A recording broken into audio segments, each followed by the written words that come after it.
আসসালামু আলাইকুম everyone, welcome to my channel Monas kitchen. আজকে আমি একটু পায়েস রান্না করেছিলাম, তাই চিন্তা করলাম আপনাদের সাথেও রেসিপিটি শেয়ার করি। আমি 2 মুষ্টি পরিমাণে পোলাওয়ের চাল খুব ভালোভাবে ধুয়ে নিয়েছি। এরপর একটি পাত্রে আমি দিয়ে দিয়েছি 1/2 লিটার পরিমাণে গরুর দুধ। এটা আমার খামারের গরুর দুধ, তাই এটার পিউরিটি নিয়ে কোনো ধরনের কোনো প্রশ্নই আসে না।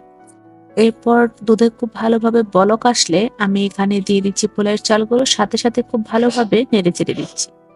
আমি চাল সেদ্ধ না হওয়া পর্যন্ত চিনি বা অন্য কিছু অ্যাড করিনি। যখন চাল খুব ভালোভাবে সেদ্ধ হয়ে গেছে সে পর্যায়ে আমি সামান্য একটু লবণ এবং চিনি দিয়ে দিয়েছি। আমি 1 কাপ পরিমাণে দুধ তুলে রেখেছিলাম, সেখানে সামান্য একটু গুঁড়ো দুধ মিক্সড করে আমি দিয়ে দিয়েছি। এ পর্যায়ে পায়েস রান্না হয়ে গেছে। ওর থেকে সামান্য একটু পেস্তা বাদাম কুচি দিয়ে দিচ্ছি। এই পায়েস খেতে কিন্তু সত্যিই অসাধারণ লাগে। আর আপনারা সবসময় পায়েস রান্নার ক্ষেত্রে চাল সেদ্ধ হয়ে গেলে তারপরে চিনি অ্যাড করবেন, তাহলে ওই মাখো মাখো একটা ভাব থাকে।